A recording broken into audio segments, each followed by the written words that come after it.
Good afternoon, everybody. My name is Jackson Friedman. I'm the Policy and Education Coordinator for the BC Nonprofit Housing Association, and I'll be the moderator for today. I'd like to welcome you all to this afternoon's webinar, which is facilitated by Dr. Alina Turner, by Signe Madden, Lisa Bhopal Singh, and Dina K. Benno.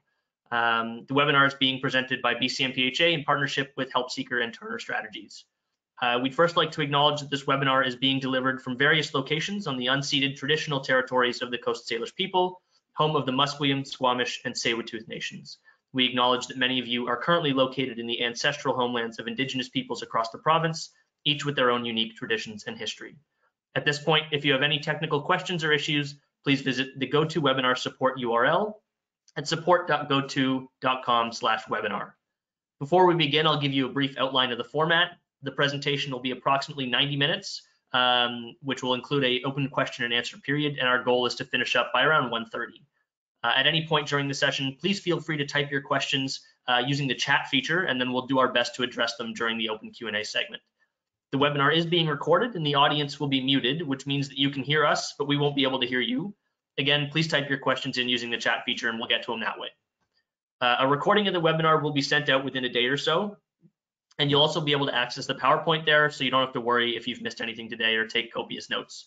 At the end of the session, we'll send out a quick evaluation survey for everybody, and we'd really appreciate you taking a minute or so to complete that. It helps us inform our webinar offerings. Before we start the presentation, I'd like to extend a big thank you to our BCNPHA education partners, whose support has enabled online professional development opportunities for the community housing sector. And now I'd like to introduce our presenters. So first, Dr. Alina Turner leads the Helpseeker Social Enterprise and B Corp, which focuses on the development and rollout of systems planning and integration solutions to enhance the impact of the social safety net. Helpseeker partners with a variety of government, nonprofit, and private organizations engaged in social impact and innovation work across Canada. To date, Helpseeker is present in more than 200 communities across Canada, and Alina is recognized as a leading researcher and thinker on social issues and is a fellow at the School of Public Policy at the University of Calgary. She also serves on the board of directors of Away Home Canada and the Alberta Rural Development Rural Advisory Board on Housing and Homelessness. Dina K. Benno is the Housing and Homelessness Coordinator for the City of Abbotsford. Dina has worked in a variety of housing and homelessness roles and managed homelessness point-in-time counts, housing first interventions and systems responses, and overseen affordable housing portfolios, including capital projects, policy development, and the advisory committee facilitation. Dina brings a municipal lens to lend a practical eye to managing community tensions, jurisdictional and operational challenges involved in advancing innovative responses. Signe Madden is the Executive Director of United Way Central and Northern Vancouver Island. The United Way Central and Northern Vancouver Island has become a catalyst for social change, conducting research, convening coalitions, investing in programs, and influencing policy to improve lives in local communities. Last year, the United Way of Central and Northern Vancouver Island funded 78 programs, helping 50,675 people from the Malahat to Port Hardy. And before joining United Way, Signe ran a consulting practice on Vancouver Island, driving fundraising communication campaigns to help save the historic Kinsall Trestle and building new facilities for St. John's Ambulance, Transition House, and Hospice Societies. And prior to consulting, Signe worked in Vancouver as the Executive Director of the Option Youth Society, as well as the Vancouver East Cultural Center. And last, we have Lisa Bhopal Singh. Since the fall of 2018, Lisa has been the Manager of Community Planning for the City of Nanaimo, and this role leads the city's long-term planning through the official community plan and also involves social, neighborhood, and heritage planning.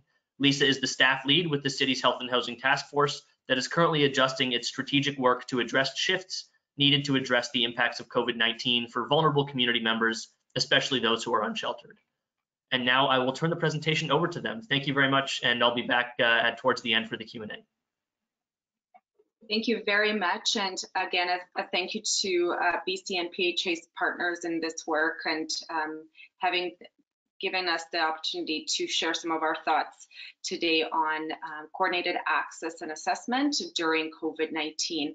So I'm Alina, as was mentioned before, and I lead Helpseeker. I'm going to bring you some of the national trends that we're seeing when it comes to coordinated access and assessment from a COVID perspective across kind of national trends that have have become quite apparent and as innovative slash not quite sure if they're innovative yet, because this work is still emergent in many ways. So by no means am I going to try to tell you that this is the way to do the work. I'm going to try to give you some of the insights we're gathering as we roll out our work in different communities across Canada and the learnings that we've had. And then Dina is going to give you the on the ground look from the Abbotsford standpoint, because she's obviously has been doing this work quite a number of years and has taken their coordinated access to a whole different level in terms of integration with other systems. So I thought she would be a really good person to bring into this discussion. And then we're going to hear from Signe and Lisa, who have just begun in some ways, their coordinated access journey from an integration perspective and a systems lens. And so their perspective, I thought, would be really valuable for those of you who are just embarking on this journey and are starting to ask some of the hard questions in terms of implementation and how to actually roll something like this out. I thought between the two communities, it will give you a nice continuum of progression, if you will, or development that you can gather some insights on, so that it also brings some of the bigger trends I'm talking about nationally to light in a BC context as well. So that's the agenda and how we're going to structure today's presentation. And as we get into it, it's also really helpful for us to know who we're talking to. So we did prepare a couple poll questions for you guys. And Jackson, I believe it's over to you now to roll some of those out with Rachel and then share some of the results. So I'll hand it over to them and see you in a couple of seconds. Okay, so the first question is, what region / city are you joining us from? So just select one of the following. And we'll give you guys a couple of seconds to do that.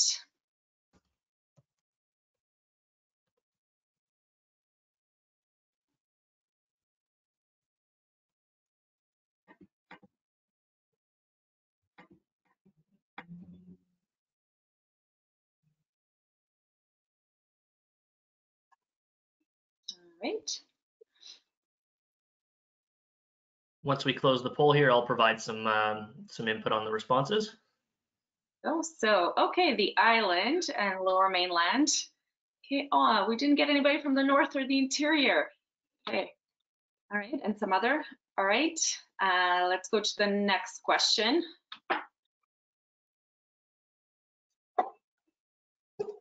Okay. What best describes your organization? So check all the apply. So are you frontline service provider in homelessness, or a housing provider, a funder, a policymaker, or in government service delivery? So check all or any that apply, I should say.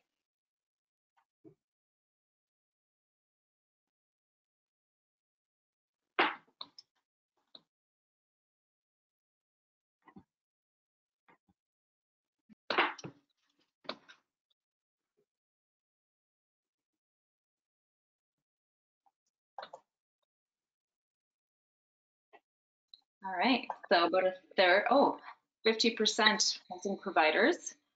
Okay, and then homelessness service providers. Got some policy makers, about a third, and a little bit on funder / service delivery and government. Excellent, excellent. Okay, so thank you. That really helps us think about that further.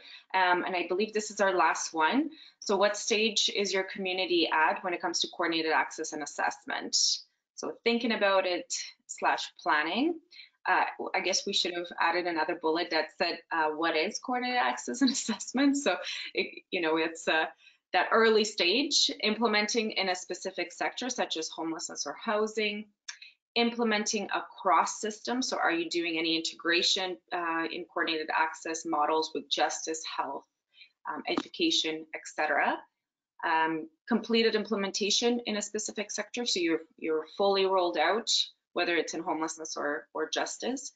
And last one is completed implementation across systems. So you actually have an integrated coordinated access model in place and fully running.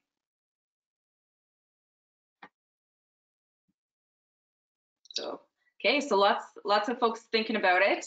Good. Implementing in a specific sector, and there's a few of you who are starting to or are doing some work across systems, so that's great. So I think this is perfect because you're going to get exactly a great continuum of that of your experience from Dina, Signe, and Lisa. So that's excellent. Thank you for that.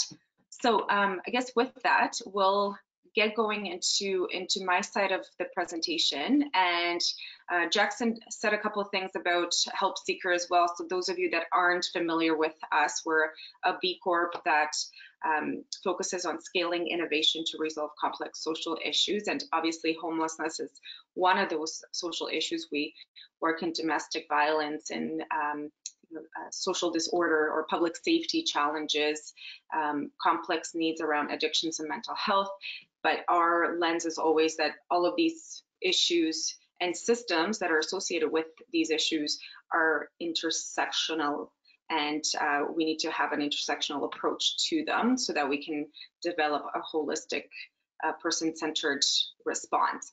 So tend to partner with municipalities, and I think that having Dina and Signe, Lisa here tells you exactly who we tend to partner with in this work. It's usually people who are thinking about systems innovation and systems change and even systems disruption, and in some cases that are looking at innovative approaches to scale some of these changes in a more systematic fashion. So you'll hear a little bit about that.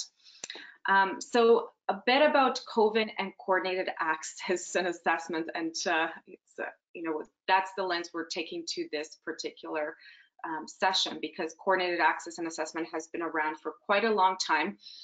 As you can probably imagine, it's not something that's brand new to homelessness. It's not something that's brand new to housing. In fact, it's something that's pre-existed, you know, the focus on housing first and homelessness to begin with. So there's lots of examples of coordinated access models that emerged in the justice system, in health, in children's services, etc.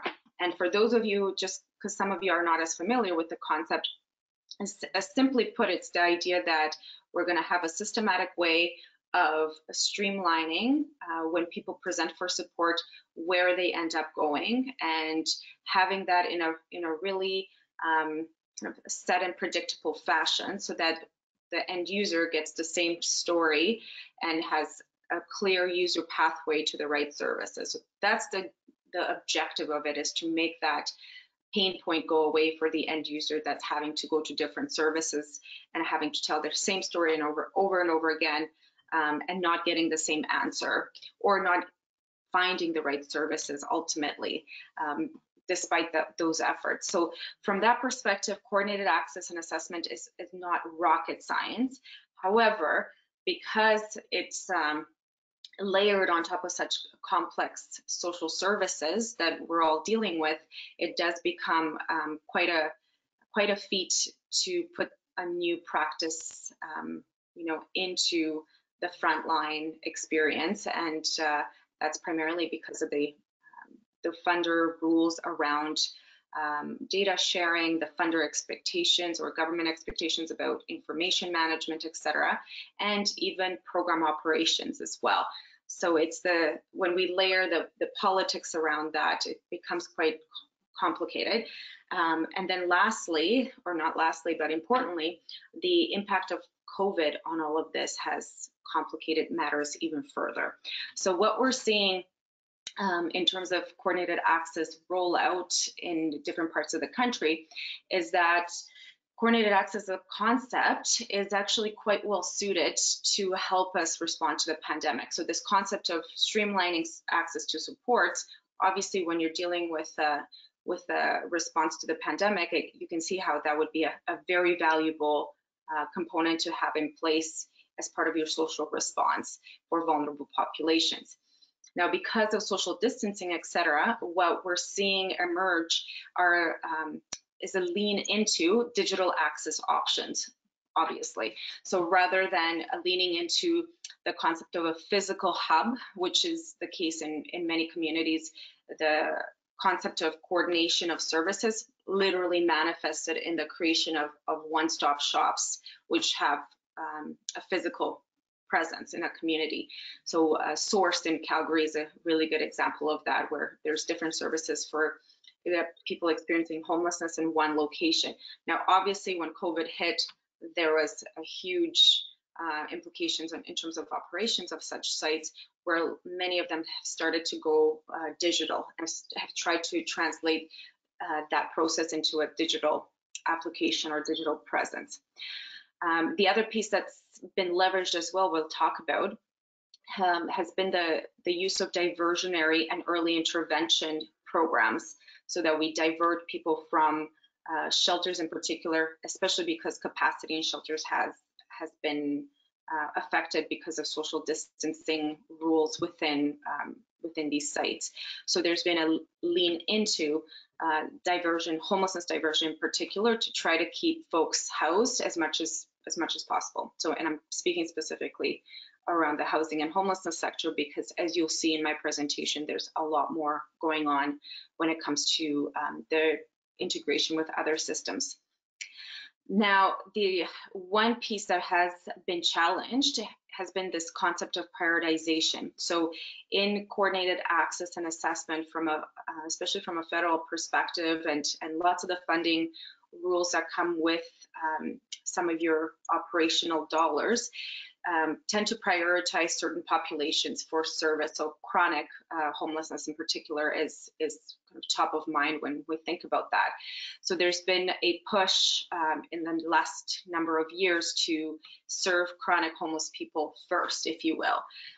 However, that of course, that there's a whole bunch of assumptions in terms of deserving and undeserving. So, and we often hear this from frontline providers as well as the end users that say, unfortunately, I'm not messed up enough to get help. So I need to, do some more have some more homelessness before I get help, right? So there's this perverse impact on some of this, because we haven't had a really good continuum to support a diversity of experiences.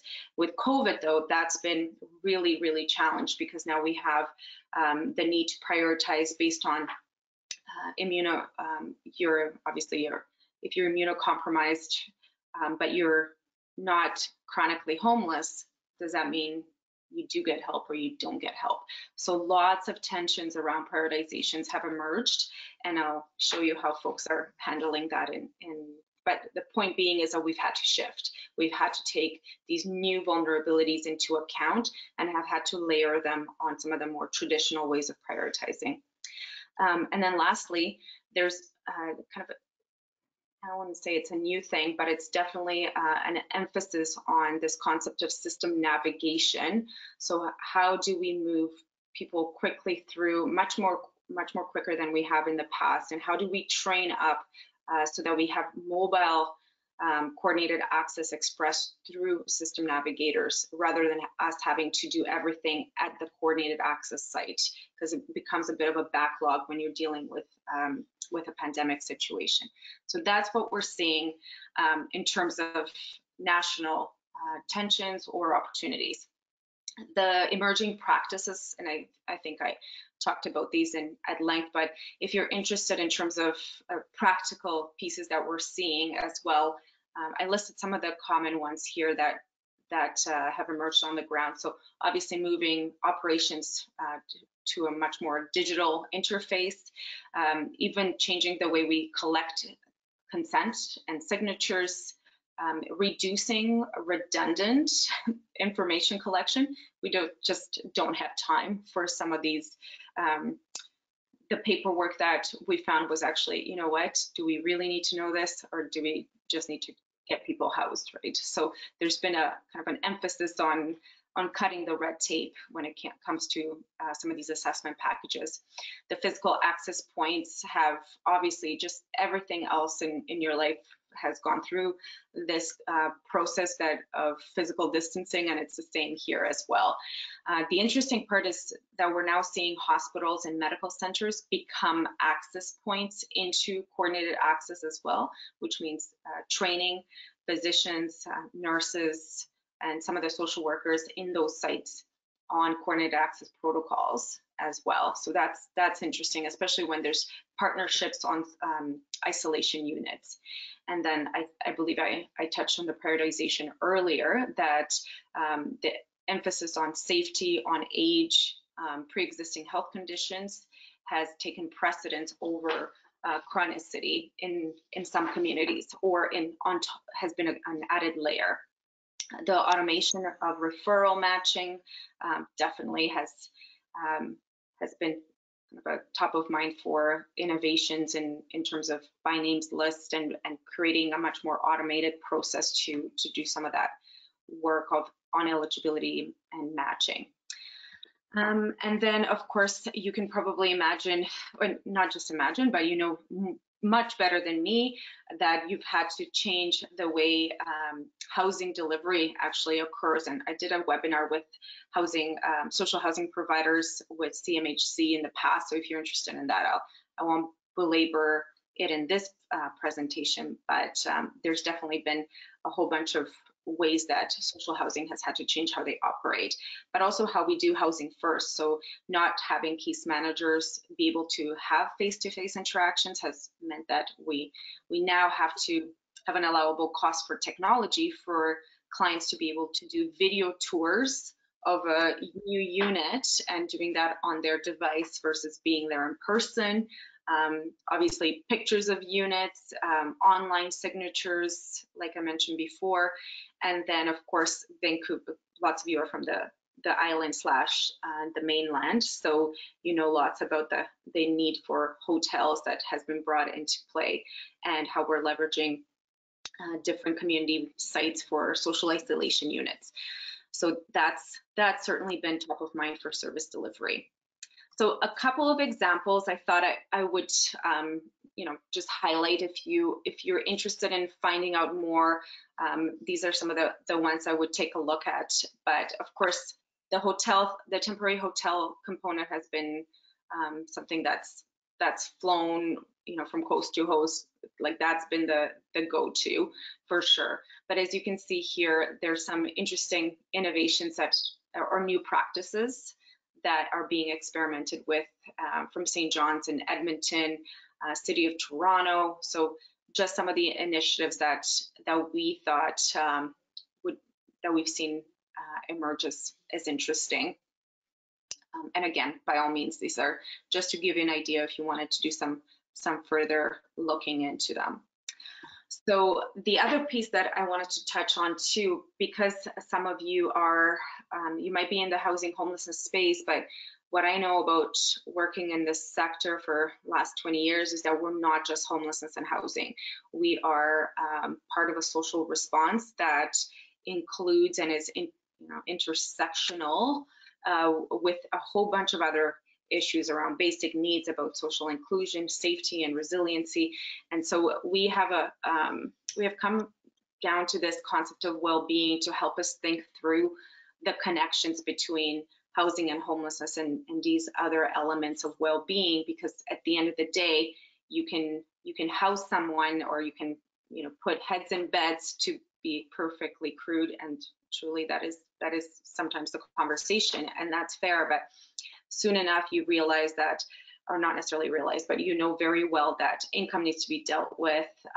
Information and technology has become a top of mind issue, because again, if your cases can't connect with people because they don't own a smartphone or don't have access to technology, and you can't see them in person, then what? So there's been this realization in the COVID response that similarly, these are challenges that the population at large are facing, but vulnerable populations are facing even more acutely. So when COVID first emerged, the #1 issue that was reported from vulnerable populations was actually food security, which again, you can imagine why that occurred. Right after that, housing was identified as a top of mind, and that's because it was going into the end of March, so the rent was due, etc. And then from there, mental health and addictions kind of started to emerge as major issues. So I'm touching on these because I think in our work on coordinated access, we have the risk of becoming so focused on homelessness and housing for that chronic population that we sometimes miss the bigger picture, and we can't afford to, because this is real life is much more complicated than just a housing need, and sometimes there's a housing need that's hidden behind a food security issue. So we've tried to look at some communities and bring you some communities as examples that have taken their coordinated access to this kind of next level, if you will, and have looked at it from an integrated lens with other systems and services. And so this is an example that I'll touch on from Alberta that's emerged in Grand Prairie and Lethbridge, and I think it's something that we're seeing in Nanaimo and Abbotsford as well. There's commonalities, as you'll see, and the whole concept and relationship with COVID here is that these communities have tapped into their entire ecosystem of social support, or the social safety net ecosystem, and have said, okay, well, what can we activate right away so that we mitigate risk at a population level, but then ensure that this drills down to that really, really complex needs group, but is not exclusive to it. And then what does that mean for coordinated access? So the reason for the social response to the pandemic, of course, broadly, is that it obviously reduces pressures on the medical system. We know how interconnected mental health and addictions and income, so those social determinants of health, have a medical repercussion, right? So if we do our job well in the social space, we will reduce some of this pressure. We can obviously mitigate some of the disruption impacts on at-risk and vulnerable populations. A really good example of that would be the loss of a job in a household contributing to family conflict and domestic violence. We see that trajectory and some of the projects we're doing on domestic violence, sadly, all too often. We can also look at this social response as a building block towards longer term recovery. And then, to be fair, or not fair, but maybe, again, opportunistic, let's say, we have some lax human resource capacity right now because, there's some social services that are not being able to be open for business the way they might have been before. So we have in some communities some capacity to leverage. We also have a group of folks that have become recently unemployed as well, that are wanting to contribute and volunteer towards some of this response as well. And then lastly, and again, it might be an ambitious thing to do during a crisis, but some communities have looked at this as a reset button on some of the deeper cleavages and challenges that they've had in integrating their social safety net. So there is an opportunity that I've seen be taken by some communities to take advantage of this opening, to say, well, why have we done it this way, and do we have to do it like this moving forward? So that's been really interesting to watch as well. I wanted to also bring this up because I mentioned folks that might be experiencing unemployment that are wanting to contribute, but there's also kind of a mobilization happening right now around civil society, so informal groups, ethnocultural communities, just the neighborliness aspects, this concept of civil society, being quite broad, people wanting to help people essentially, and we've seen it emerge at a grassroots level. It can mobilize very, very rapidly, so there can be things there one day that scale really, really quickly, or nothing there one day and suddenly it's this huge initiative that's popped up.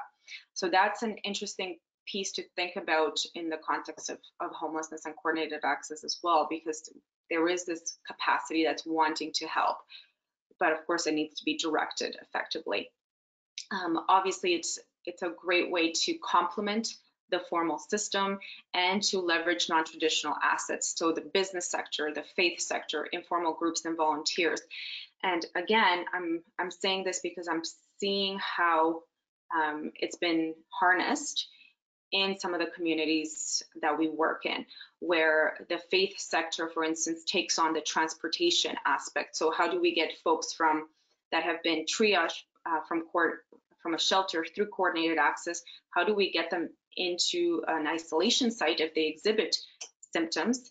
How do we get them from the isolation site into housing? So there was literally a transportation challenge in some communities, and we have seen a situation where unfortunately the private taxi companies were saying, we're not transporting anybody from the shelter, it's too high risk.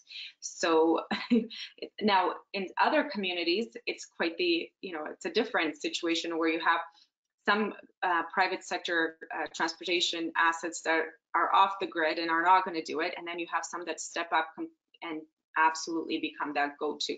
So the point being is, where can you harness some of this goodwill so that it can support your coordinated access operations as well? And with COVID, there's been a lot more interest in civil society engagement in this work. Lastly, of course, it's the mental health and inclusion aspect of it all. When you're helping someone, it's not just good for the people you're helping, it's also good for your own mental health as well. So with that in mind, the communities that I mentioned before, they've started to look at the challenge of implementing coordinated access as a much bigger question around developing and designing an ecosystem approach to homelessness and related issues as well. So they're not just looking at homelessness by itself, they're looking at it as an issue within a broader ecosystem. And then they're starting to look at how to engage some of these non-traditional partners in their response. So you can see there, I'm highlighting some of the ones that have come together in Lethbridge in particular, and these are some, not all. Obviously, to do this well, there's components that need to be in place, and I talked about some of the needs assessment, the systems mapping, so understanding who's doing what in real time as much as possible, civil society, something or somebody has to be the coordination backbone of this. It's not easy to pull together this many players and to keep that wheel moving, obviously. The tech stack, so how exactly are you going to do this through technology, and which solutions do you need to put on top of each other to work? The public engagement strategy as well becomes quite essential, because if coordinated access changes operations, if the way you're coordinating services changes as well, there has to be a way that you can let the public know and the key stakeholders as well, so that people still know where to go and how to access support during this time. And then of course that monitoring and agility, because COVID is shifting things really, really quickly. And while it might seem like things are under control, let's say, what we're hearing about from our partners is that everybody's bracing for the second, third waves of this, and that by no means are we out of the woods. If anything, this is the time to make sure we're getting this response right, so that we're not getting caught so upended like we did in March. So this is how coordinated access has become adapted to include these additional components. So I talked about housing and income, food, daycare, all of these really basic everyday needs. Those were the top line, were the ones that kind of emerged right away. Obviously, illness itself, so the medical conditions, stress levels, how do you maintain that mental health moving forward, but also how do you feel supported, how do you maintain your connection to community, your sense of belonging during this time, and then of course the legal and safety components. So services in coordinated access don't have to just be about housing. Of course, and I know I'm telling you things you know, but sometimes it's hard to remember this, and sometimes it might just be because it feels overwhelming.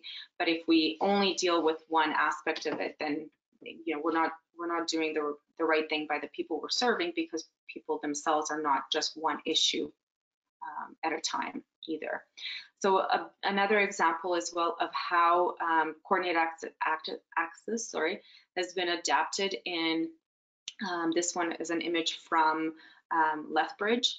So the information, referral, and triage. So volunteers do a level 1 screener and wellness check. So that's done at a population level. There's a target of approximately half the population that receives a wellness check. That gets triaged into additional mental health and triage and referral as necessary. And then there's of course trained social services that do system navigation and acuity assessment and streaming into different levels of supports that are much more along the lines of what you'd be familiar in kind of typical coordinated access fashion. But I'm showing you this mid-high need and how this has been adjusted, because this is an add-on to a traditional coordinated access model that typically focuses on shelter clients or folks that might be experiencing homelessness or at risk for homelessness, because now it's being applied to a much broader cross-section of services. Okay, and then, oops, sorry about that. So then the question becomes, how do you get your services in line or working together to identify needs, coordinate service access for the folks that are streamed through this new integrated coordinated access model. So this is an image of the pod structure from Lethbridge. Again, the coordination and triage happens through City of Lethbridge. Helpseeker, we're just a digital solution for this work. We're part of the tech stack, if you will. Volunteer Lethbridge does the primary prevention work. CMHA manages the integrated coordinated access model itself. So they're the ones who kind of keep track of all the names that are coming in and triage where they go. They also manage the rent subsidies, the damage deposits, etc., as well as counseling and wellness or well-being supports vouchers. So there's some cases where it's actually not a housing issue at all. So then what do you do with? You still have to have an ability to refer to and make the right match in community. And sometimes it's a parenting issue, a mental health issue. Sometimes it's a whole bunch of things at once. So that's what they use. And here's the food pod includes a huge diversity of players. So the vulnerable population pod, that would be kind of your more traditional homeless pod. So shelters, housing first programs, health services, that's who plays a key role in that. And they are the ones who coordinate the social isolation sites, as well as have rapid housing into available market stock. So landlords will identify units in which clients can get placed. And I think in the first 3 weeks, there was about 100 people that were housed into market housing. In terms of social isolation units, there was 3 social isolation units that were secured in a hotel, and then the shelter had to get expanded. So they went from 1 shelter to 3 shelters so that they could maintain the capacity but have it in different sites to ensure isolation. Yeah, and then this is what happened in the first 48 hours. So the March, this started on March 15th when schools were out. So we had a civil society call to action where everybody had to go into the digital interface and say, are you still standing? What are you able to offer as part of the response? How much capacity do you have? And then we had a public education to ensure that people knew what was available during COVID and where the shelters were, where the isolation sites were, etc. So they could navigate themselves. And then we obviously layered that with the trained navigators through the pod model and the formal integrated coordinated access led by CMHA. And then of course, for the help providers as well, they had a Helpseeker profile, and on a daily basis, because it was emergency protocols, they were just updating it in real time, so that at any one time we knew what available spaces there were in all of these different types of services, so that we weren't making referrals unnecessarily or to things that were already full. So yeah, a couple of notes as well in terms of before I hand it over to my colleagues. But some of the thoughts that come to mind for me is, you know, we've got a housing momentum right now. We've got some of these temporary housing options. So is there an ability to keep some of them in the system, some of these units in the system? We have some of these experiments with community tech stacks where we've kind of rammed some interesting innovations through really quickly and have learned really, really quickly as well. But are we going to be able to maintain that and scale stuff that has worked? So yeah, those are some of the initial things and implications that come to mind for me.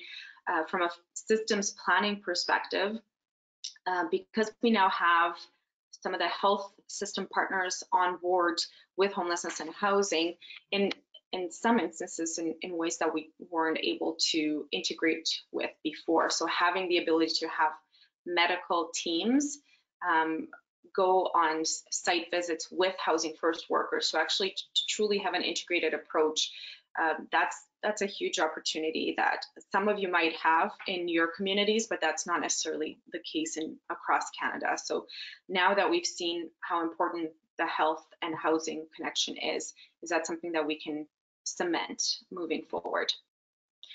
So yeah, on the other hand, of course, the individuals that normally don't engage with the sector are engaging now. So from a civil society perspective, that's a cool thing. Is that something that we can leverage on a go-forward basis?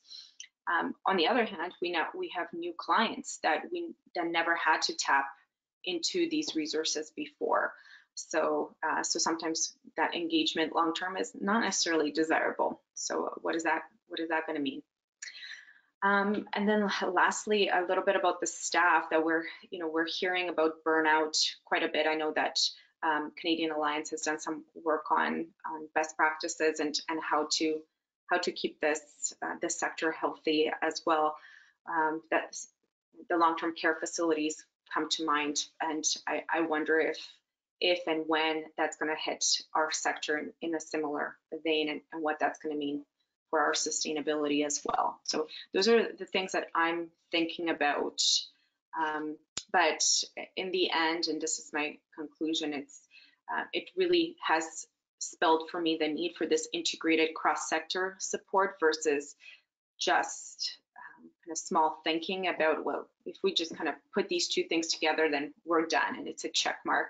No, coordinated access, especially when it's an integrated coordinated access model, is much bigger than homelessness, and it's much more about true systems transformation. And that experience with COVID has really cemented that for me.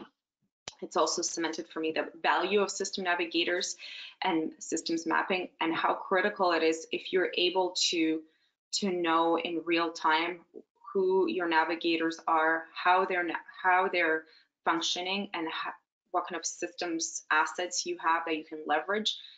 It made such a difference to be able to activate an entire safety net of 1,900 different services in just Lethbridge, about 600 in Grand Prairie. To activate them so quickly is quite powerful.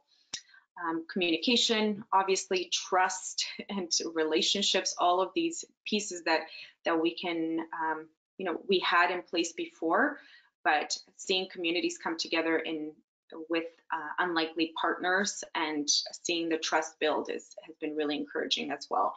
And then the last piece is around that staffing. So cross-section or cross-training, job sharing, the ability to move people as to be nimble in the system, so that we are able to meet demand is something that I think is quite important and has emerged as a huge strength in this sector with that agility to respond.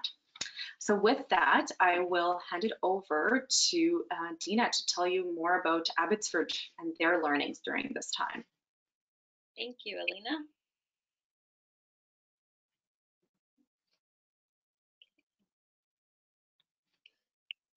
So with respect to work on the ground in the community of Abbotsford, we have mobilized a multi-stakeholder approach to response efforts called the Abbotsford Homelessness Prevention and Response System. And so that is a collective of over 47 community partners across sectors. So that includes our nonprofit sector, all levels of government, business, as well as faith community and community organizations. So we were able to activate a community COVID response team very quickly prior to the province rolling out its mandate for its statutory agencies to coordinate response efforts in the BC communities. So that allowed us opportunity on the ground to start identifying trends and patterns and challenges related to COVID. Having Helpseeker in our community, that assisted us significantly, because we were able to really start seeing kind of what does the data tell us about these trends and needs in our community. And as Alina mentioned earlier on, right away we saw food security, housing need, and now too we're seeing the mental wellness needs in our community emerging alongside those core priority needs. So with that, because we had active participation by our service providers, housing providers, and outreach, they were able to let us know right away, these are the things we're seeing. The data was matching those observations, and then we were able to identify resources to leverage. So for example, our faith community stepped up right away to identify sites that could be utilized for emergency response centers. We have initiated the Abbotsford Community Van Initiative. So we have Tier 1 and Tier 2 support. So Tier 1 is being dispatched by Cyrus Center, which is our faith-based youth center in Abbotsford, and they're providing the community van that is mobilizing support between the shelters and hospitals and isolation units and key services within Abbotsford and Mission for the COVID response. And so that is tucked in with the provincial activities in the community. BC Housing, we note their leadership in our community. They stepped up and exercised their mandate right away and worked alongside our community to support response effort planning. And it also provided Fraser Health opportunity to reflect on their health mandate through an equity lens. And so as we were mobilizing the community efforts, then they were able to identify how they could support mobile testing in conjunction with our Division of Family Practice, which is a very active partner with our response efforts, as well as redeploy their mental health and substance use team members through the Assertive Community Treatment Team and our registered psychiatric nurse as well as part of those efforts. So that was kind of the Tier 1 response that we put in place in the community, but we also recognized the kind of intensification of food security and access needs in our community as well, and then started to take a look at how we could share and align resources to support the overall kind of ongoing support activities. And so again, as Alina mentioned, the information and technology piece was paramount across the board. And so through Helpseeker, the Helpseeker team helped our community update our Helpseeker with all the COVID-related resources to provide everyone up-to-date information. That was provided to our overall emergency operation command, as well as we're working with Luma Native Housing to implement community voicemail as well, so people have access to technology, information, and communications. Next slide.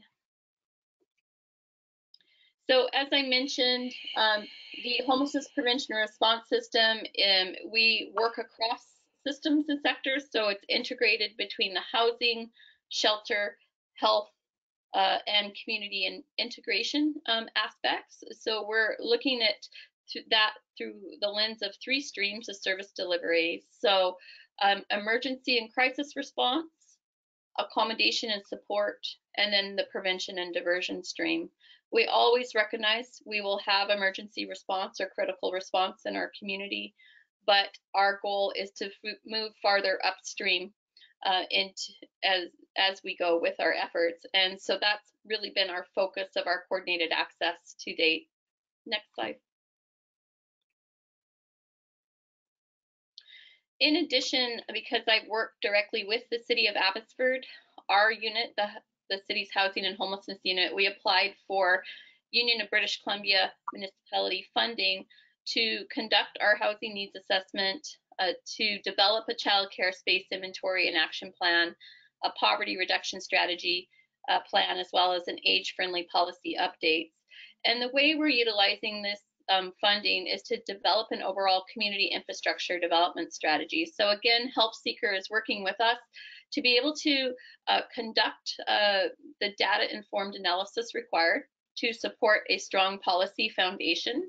We're going to be utilizing the poverty reduction strategy as our umbrella document and the other various components as the spokes of to help our community be informed around what type of community social development infrastructure, including, you know, your hard infrastructure such as buildings or service sites, as well as the social needs and infrastructure that is required in our community, but through a shared and leveraged funding lens. So really taking a look at alignment of resources or existing services in an innovative way or an adaptive way to get to a place where we better understand how to share and leverage high impact investment to respond to the needs in our community.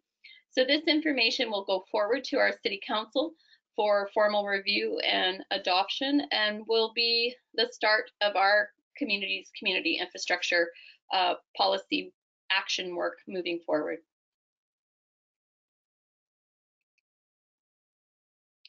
In addition to the municipal work and the homelessness prevention and response system work, the City of Abbotsford has received award of one of the new designated communities under Service Canada Reaching Home program. And our focus will be to build capacity in Western Fraser Valley. So we're in the process of entering into a tripartite agreement and relationship between the City Illuminative Housing and Van City Community Foundation to oversee the implementation of our work. And also in our second generation systems work and our coordinated access enhancement, we are embedding an equity, reconciliation, and restorative practice lens. And I think COVID really highlights that for us with respect to how do we really take a deep look and understanding of our systems through that equity lens, and what does right and restorative relationships look like within our systems, as well as the individuals that are most impacted and supported by those processes in our community. Next slide. So we did develop and design our coordinated access. We started that work in spring of 2015 through contribution funding received from Service Canada's Research and Innovation funding stream. And so we worked collaboratively with our community. It was a co-design process. So we had a multi-stakeholder research design team, and we had also peer advisory input into the development and design of our coordinated access. But we soon recognized that we definitely, when we have those conversations across service providers and sectors and with our communities of individuals with living and lived experience, is, as Lalina mentioned earlier, the dimensions of vulnerability were quite comprehensive. And so we understood then that we needed to roll out our coordinated access in that manner as well. But now looking at it at the point that we are with Helpseeker, we recognize that we have a lot of shared learnings to pull forward too into this systems enhancement to ensure that we have a neutral convening presence and that it's focused on the needs of the individuals with respect to transparent data and information management, and ensuring that it's aligned with the performance management piece of our system that we have also designed, but we have yet to activate because we've lacked that foundational data management component to our work. So we very much look forward to pulling all these technical aspects of our work together. Again, all of our policy work is community informed and grounded in community perspective. And as well, University of Fraser Valley has launched their Social and Health Data Innovation Lab. So we look forward to them being our long-term neutral convener of data across the Fraser Valley to support all of our communities with our funding and policy decision-making processes. So through this work, it has come to light in many different facets about the importance of supporting resiliency and wellness. So with the COVID conditions in our Abbotsford community, we've seen people being pushed farther and farther into isolated areas. Abbotsford is the largest municipality in British Columbia in land area, and we have a significant urban and rural areas as part of that. And so because many of our services have had to modify or reduce the service levels they had pre-COVID, then we're finding vulnerable individuals are moving farther out, such as we have some young pregnant women, for example, who now it's harder to reach them with the health services that they need. But also, it's presented opportunity because we have many of our health partners, our hub pharmacy, all of the different various points around the service providers that are actively engaged. Then we're able to kind of adapt processes to support response. And one example is the Abbotsford Community Hub Center. It is a multi-service site location. So pre-COVID, as Alina mentioned, people came in and out freely and were able to access supports as required. But COVID required the Community Hub Center to adapt rapidly. So now we still have the physical access point by appointment, but they also, the services have a virtual presence as well as a broad kind of reach across the ecosystem through the various coordinated access functions that they play.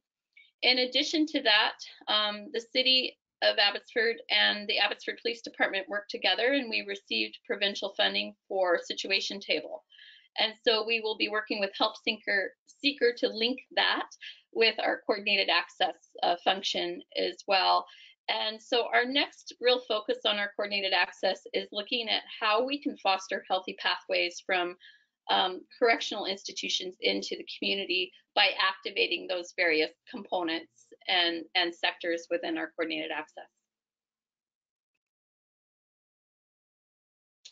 And so lastly, looking at the food system. So we basically saw that our emergency food access was tier 1. That's emergency response that we had to really take a look at the way food services were delivered on the ground right away. And so that's where our Archway Food Bank really modified their ability to provide drive-through service, mobilized the faith communities and community volunteers to deliver hampers. And then we also have a active group of our homelessness prevention and response system partners who do focus on food ministry or food support as their core activities.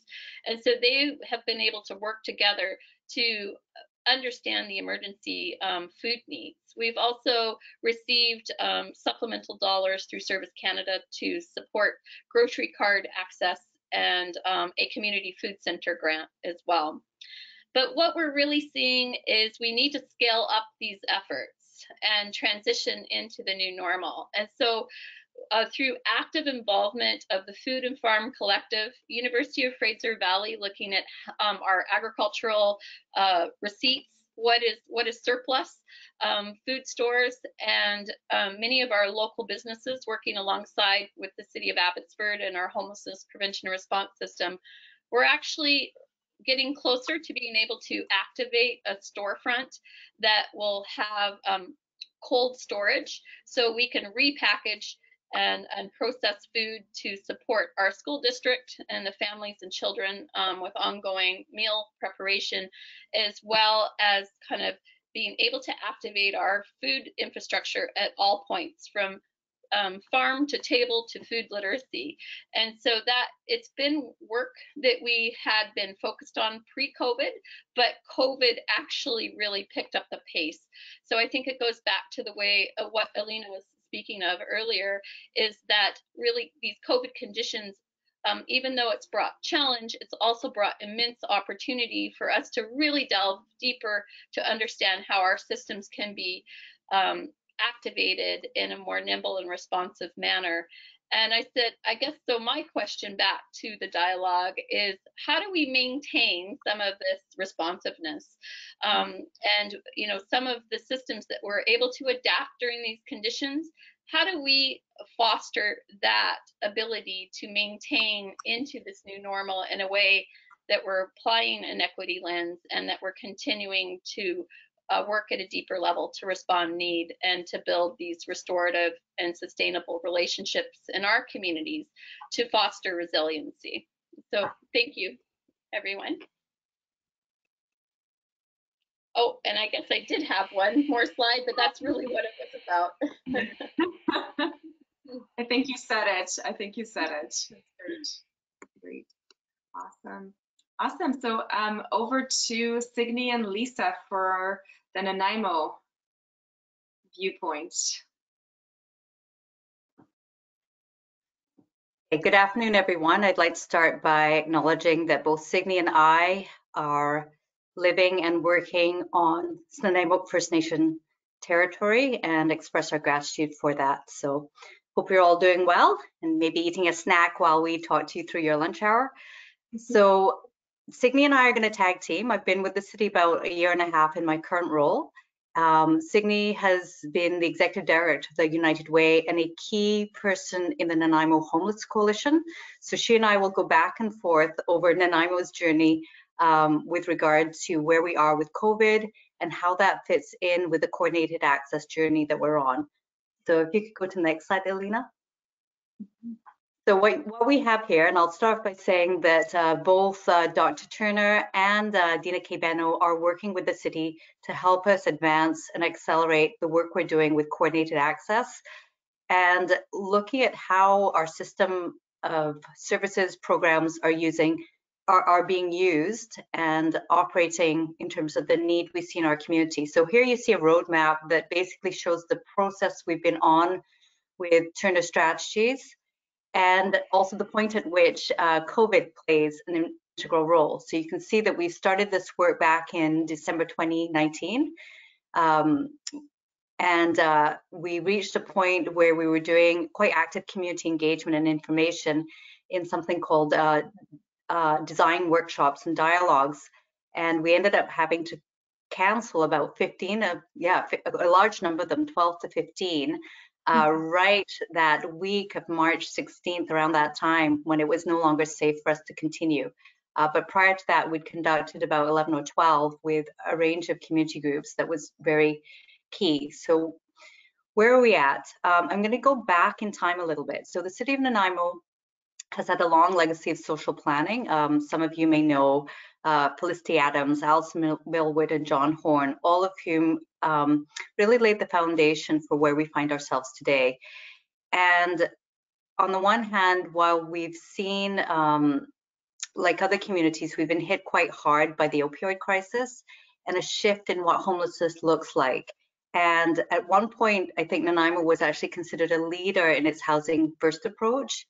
And then as both a combination of funding, the change in the landscape for those who are vulnerable, we've seen doubling of our numbers in homelessness quite rapidly since 2016. So our latest point in time count gives us 429, which we know is an undercount.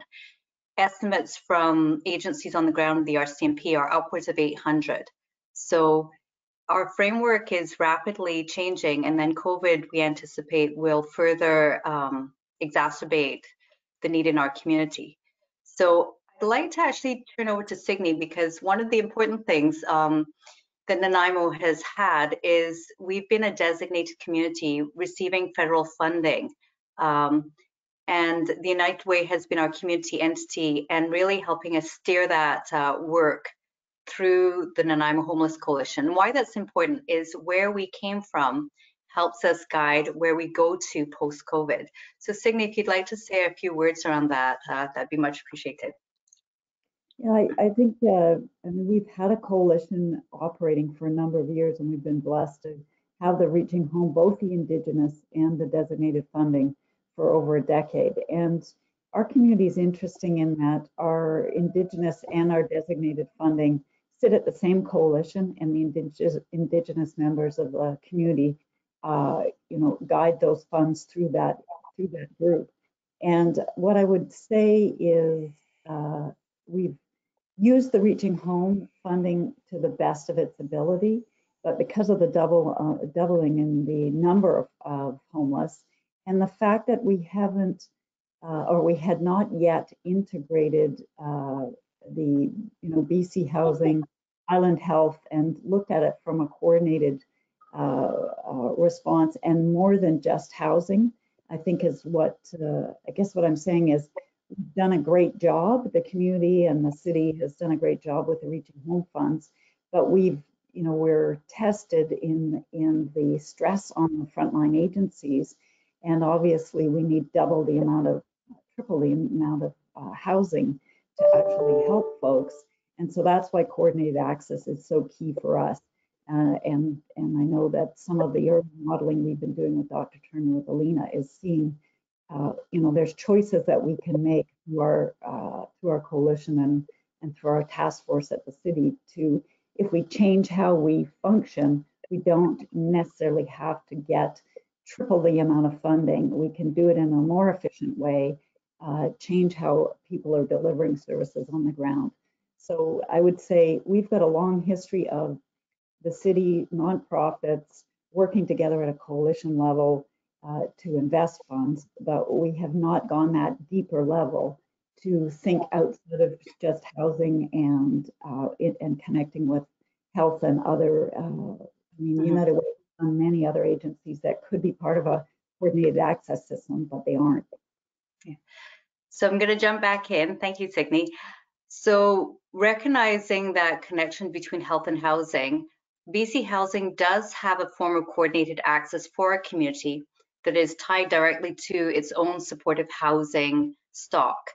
Our coalition identified over the last 2 years the need to expand that to what I think Alina calls integrated coordinated access. So that's where you're looking at coordinating access, much like Dina was speaking about for Abbotsford, that crosses health and all other types of well-being services and programs and interventions, recognizing that homelessness is just one end product that comes from a variety of poverty, mental health, disabilities, and a range of other factors. So we have that as a foundation to build on. And last year in the summer, City Council, identifying that health and housing, that connection between those two sectors was critical, created a health and housing task force to jumpstart looking at integration and looking at, this is what's led to actually the study that we have before us with various partners at the table, including the RCMP, Nanaimo First Nation, Ministry of Social Development, also Island Health, a very critical part, and BC Housing, another critical piece, as well as our Chamber of Commerce. So what you have here is the initial findings of the work that Dr. Turner has produced, which is an integrated needs assessment. And this document basically gives you a snapshot of where we are in time. And please note, actually, our demographic numbers are slightly higher. So those of you watching from Nanaimo know that we have a recent study coming out that will update those figures. What it does show is key factors that we need to understand in order to plan for our community and what the demands are. So this data here is the foundation for examining our needs. And note that this is pre-COVID, and we anticipate things like income. Those factors will shift post-COVID. So next slide, please. So one of the key things that you see here, and this is, I guess, one of the pieces that has worked well during a COVID adaptation, is through the work of the coalition, also with the task force, is we have succeeded in contracting Helpseekers, same program that Abbotsford's using, to basically map out all the different programs and services in Nanaimo. Now, pre-COVID, we were in the process of getting different organizations to uptake that information. And we were fortunate, I think at the beginning of COVID, Alina can correct me if I'm wrong, but we had fewer than, in the first week or two, fewer than 5 COVID-specific listings, because as different programs and organizations were struggling to adapt, the last thing on their mind was how could they update that information. So the Nanaimo Homeless Coalition, through the United Way, started canvassing different organizations and putting out an email and saying, okay, every week, where are people at? What are they doing? And that information was key to help service providers navigate their clients. But it's also a fairly cumbersome way of doing things. So one of the opportunities we realized is if we could jumpstart the uptake of help seekers, we could get organizations using that and have more real-time data, so that literally every day a shelter could say, you know, we're down by so many beds, or we've got X amount of resources available for outreach or food.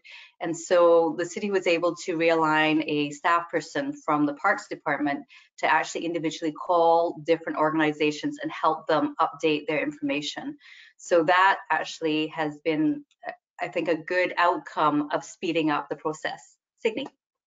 And I just want to mention that, you know, that allowed us as funders, United Way, the city, others, to be able to go, where do we get money to quickly and where there's no overlap. So, you know, I'd get an email or a call in the morning, somebody say we need food here, we need water here. Because of this information and what we were doing working together, we were able to say, yeah, that's not a duplication, or we can say, we got food over here, get it over here. So I think the mapping and the real-time work was helpful for funders as well as those who were doing the, you know, obviously doing the important frontline work. Yeah. So I'm going to try and go fairly quickly. I'm mindful of time. What you've got here is in terms of understanding the need, and for communities who haven't started this work, this is actually a really key one. Understanding for us pre-COVID who's at risk of housing instability because they're either in core housing need or extreme housing needs, really at risk of losing their housing. And how we know that post-COVID, these numbers are likely to, these individuals in this category are likely to be more fragile, and these numbers likely to increase. So really helpful to have a sense of the scope and scale that we're dealing with. If we could go to the next slide, please. And then what we've got here is through Turner Strategies, they have, through an analysis of our system, and one of the things that is a good case for coordinated access, if there isn't a good case, a better case than what you see here, is basically three scenarios here. One is what Dr. Turner calls the worst case. That's if we do nothing to change how we work together. And what it shows is what would be the total cost that we need to meet the anticipated needs of those that we've identified as being at risk, both from a variety of factors. And you can see the little red cursor there highlighting that in a 5-year time span. And then in an ideal world, if we were able to realign programs to meet the needs that we're evaluating, what would the costs look like annually and over a 5-year period in terms of investment?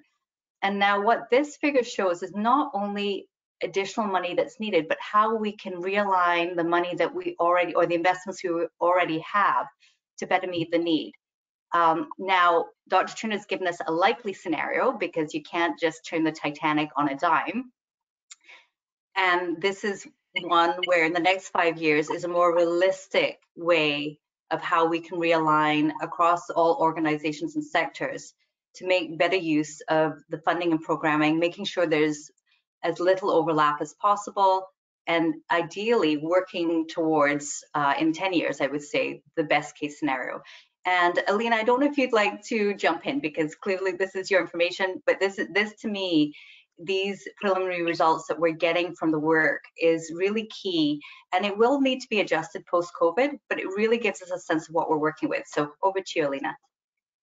Yeah, no, I think you said it better than I could have said it. It's the business case for integration and coordination of services, right? So you can see that there's a big difference between 4.5 million to meet that need versus 21 million. And just thinking about the investments that we're putting in, it's, there's, looking at the social impact audit for Nanaimo, and this is the data that we could get. We're mining further and further from and asking for additional data and Island Health, but we know that there's considerable amounts of funding coming into the social safety net in Nanaimo. So even though this number back here looks like, even this one looks like a lot, we're already spending quite a bit, right? So we narrowed that we're spending about $57 million per year.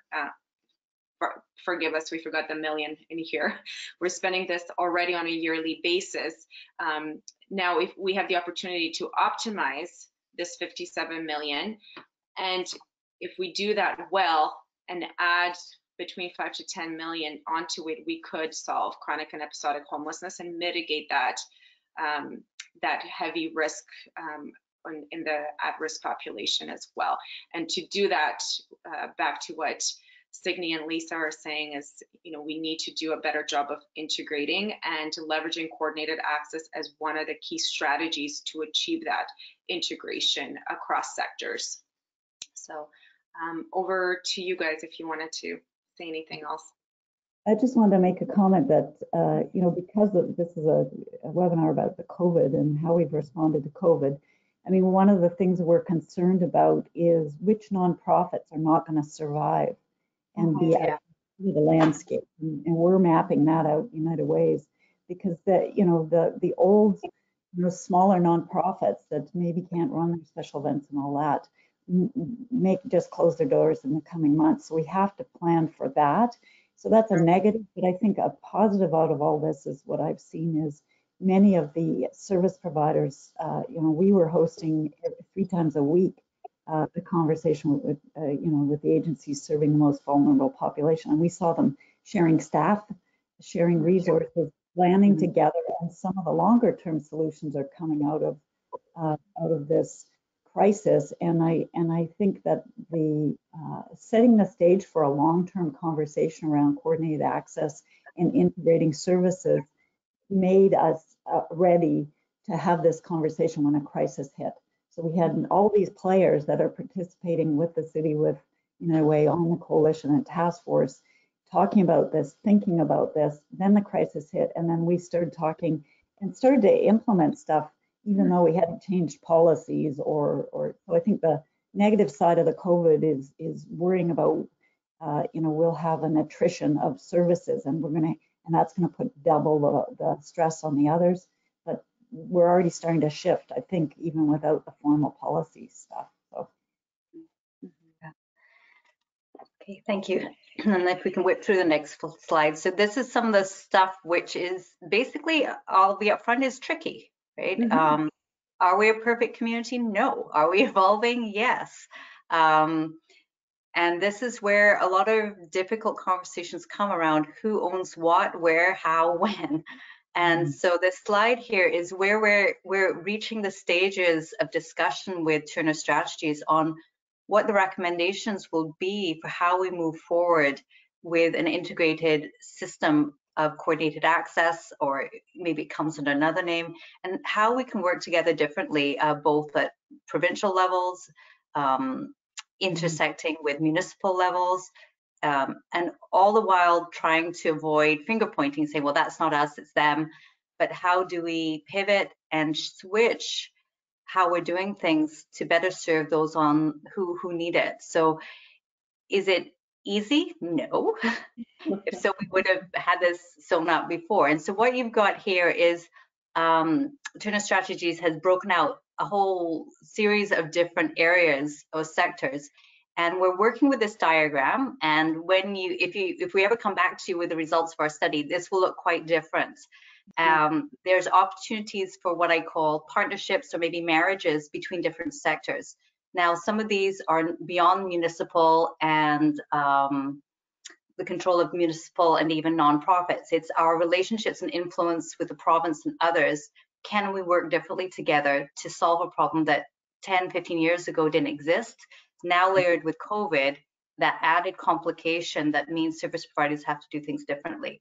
So I think with that, I'll stop, but I would also like to give a nod that one of the things we have seen is that innovation, particularly around the food security. One of the things that we found from our food, like the food bank, Salvation Army, 710 and others, there is sufficient food in our community, but it comes down to the distribution. And so we've seen partnerships between the Salvation Army and Food Bank and Canadian Mental Health to deliver food to remote areas so that people don't have to come into town in crowded areas for service if they are more isolated camping in remote areas. That's a small form of coordination, but those types of partnerships, relationships are all going to help us as we try and do a more complex system. So it's not that we have nothing in place. We have many good foundations that need to be threaded together.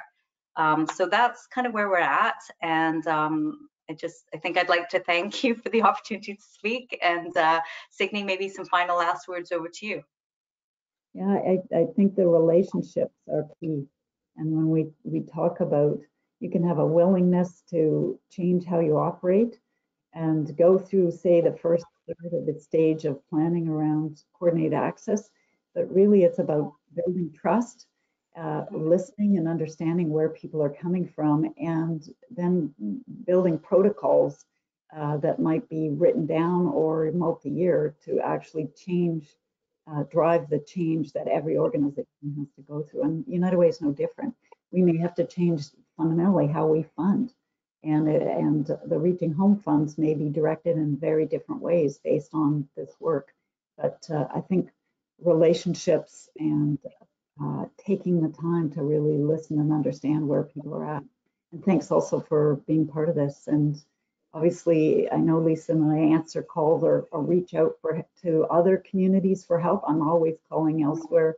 What do you got? What are you doing? And so please call us or email us if you need, if something here is of help to you. Thanks. Well, thank you so much to our presenters for an absolutely excellent and informative presentation. We actually have yet to get many questions in the question chat box. So what I'll do is I'll just give the participants an opportunity to check in now and ask a question. We'll wait about 30 seconds. If nothing comes in, then we'll just ensure that that the participants know where the recording is and how to get in touch with our presenters in case anything comes up. And we'll end, but we'll just give them a moment here, and then I'll conclude in case something comes in. Oh, I just want to say thank you to all of you. That was awesome. Actually, I know we talk about this and we're in each other's communities all the time, but it's really cool to see how far everybody's coming as well. So it's really exciting. Yeah.